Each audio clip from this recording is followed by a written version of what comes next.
بسم الله الرحمن الرحيم الحمد لله رب العالمين والصلاة والسلام على جد الحسن والحسين وعلى آله وأصحابه أجمعين أما بعد فقال الله تعالى قل لا أسألكم عليه أجرا إلا المودة في القربى وقال رسول الله صلى الله عليه وسلم تركت فيكم الثقلين القرآن وعترتي أو كما قال عليه الصلاة والسلام.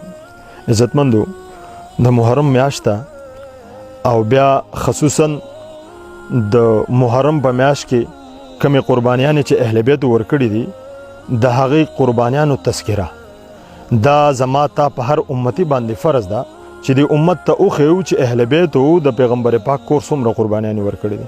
محترمو ما تاسو ته د قرآن کریم یو آیت وي په دې کې الله رب العزت فرمای اے پیغمبر ته د امت ته ووایه لا اسألکم علیه اجرا الا المودة فی القربى.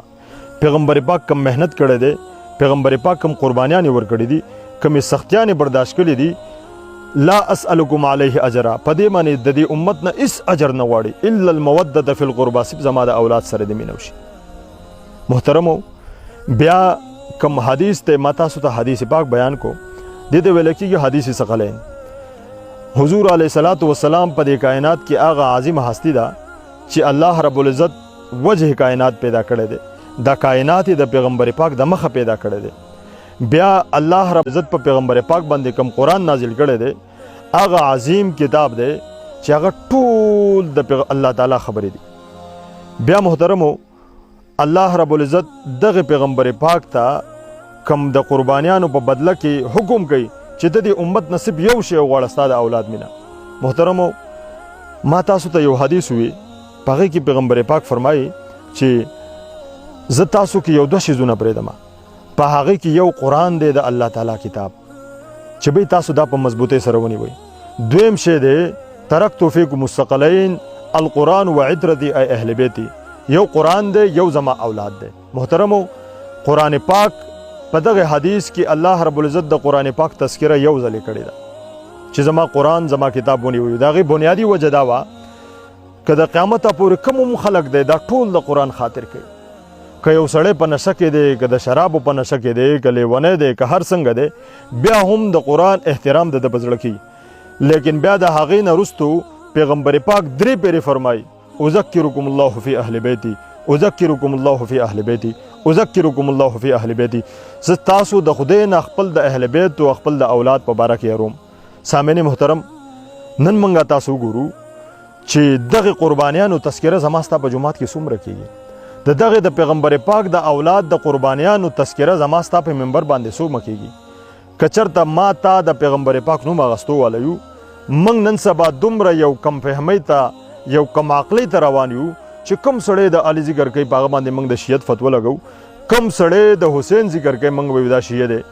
کله چېرته د محرم نوم اخیستی کېږي د قربانیانې موږ په اهل تشیع بنیادي مسله دا ده چې بی د اهل بیتو اس نسبت ته اهل تشیع سره نشته. اهل تشیع که د هغو سره عقیدت لري موږ تاسو له پکار ده چې بی دا د پیغمبر پاک آل دی، دا د پیغمبر پاک اولاد دی.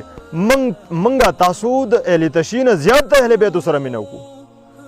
نو که چېرته د دې د اهل تشیع که د اهل بیتو نه زموږ نه زیات نږدې موږ ته د اهل بیتو ته زیات زموږ نه نږدې بیا خو سمه خبره ده. ما ته هم د پیغمبر پاک نوم اخلو، د هغې هستۍ ما ته هم نام لیوایو چې کومې هستۍ زما ستا دپاره همیشه قربانیانې ورکړي. د پیغمبر پاک د دې امت سره مینه د دې یو مثال تاسو له درکوم. هغه مثال داسې دی قرآن پاک کې الله رب العزت د ابراهیم علیه الصلاۃ والسلام یو دعا ذکر کوي رب انهن اضللن کثیرا من الناس فمن تبعنی فانه مني. اے الله زما رب انهن اضللن کثیرا من الناس، زما په دې امت کو ډېرو خلکو ګمراهیانې کړي دي، ډېر خلک یې زما نه ګمراه کړي دي. فمن تبعنی فانه مني، یا الله چې کم خلک زما تابعداري کړې ده دغه زمانه دي. ومن عصانی فانک غفور رحیم، کومو چې ستا نافرماني کړې ده ته بخونکی مهربانې. او بیا د عیسی علیه الصلاۃ والسلام یو دعا ذکر کوي ان تعذبهم فانهم عبادک وان تغفر لهم فانک انت الغفور الرحیم. عیسی علیه الصلاۃ والسلام د الله تعالی نه په قرآن کې دعا کوي اے ربا ان تعذبهم که ته چېرته زما د امت له سزا ورکوي فانهم عبادک دا ستا حق ته ستا بندګان دي دوی له سزا ورکولی شي.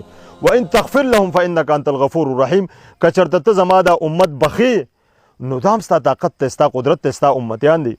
لیکن کله پیغمبر پاک دغه دواړه آیاتونه چې کوم دی ولستو او بیا په جړا شو ویرا یا رب امتی امتی یا رب امتی امتی. نو جبرائیل علیه الصلاۃ والسلام الله رب العزت راولېږو پیغمبر پاک ته وی چې یا رسول الله ته څه غواړې؟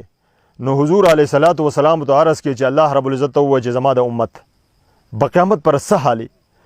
نو حضور علیه الصلاۃ والسلام ته جبرائیل پیغمبر الله رب العزت بیا راولېږو بیا ته فرمایي چې پیغمبر پاک خبر کا انا سنرضیک فی امتک، اے محمد موږ به ستا د امت په باره کې تا خوشحاله کوو، ولا نسوءک تا به دې کې موږ نه خفه کوو. ورونو چېرته د ابراهیم علیه الصلاۃ والسلام دې دعا ته وګوره، هغه الله تعالی ته اختیار ورکوي. عیسی علیه الصلاۃ والسلام الله تعالی ته اختیار ورکوي، لیکن واحد یو زما ستا نبی دی چې دې د امت لپاره جاړي. ورونو دغه د پیغمبر پاک اولاد حلال شی دی، دغه د پیغمبر پاک اولاد قربانیانې ورکړي دي. ما ته د پیغمبر پاک د سترګو خاطر وکړو، ما ته د پیغمبر پاک د هغه وینو خاطر وکړو. سوچ وکړو چې د پیغمبر پاک د وفات نه وروستو څه لږه کلونه تیر شي دي چې دغه امت راپاڅېدو او د پیغمبر پاک دغه اولاد حلال کو. حضور علیه الصلاۃ والسلام یو ورځ د سړځۍ موسم ده، د یخنۍ موسم، صادر دی سره. حضرت ابو هریره راشي یا رسول الله تاسو سره په صادر کې څه دي؟ حضور علیه الصلاۃ والسلام ته فرمایي چې دا خو زما بچي دي. کله چې حضور علیه الصلاۃ والسلام صادر لري کو نو په صادر کې په غیږ کې سره یو حسن دی یو حسین دی. نو بیا حضور علیه الصلاۃ والسلام فرمایي دا زما اولاد دی. دغه اولاد دی امت خاطر نه دی کړی، نن هغه امت د دغه اولاد هغه قربانیانې ختمي. نو رونو درخواست کو چې بی اهل تشیع یا بل څوک هم د اهل بیت ذکر کوي، ما ته دغه نه زیات حقدار یو، ما ته دغه نه زیات د پیغمبر پاک سره مینه کو. الله رب العزت موږ تاسو له بدی خبرو د عمل کولو توفیق راکړي.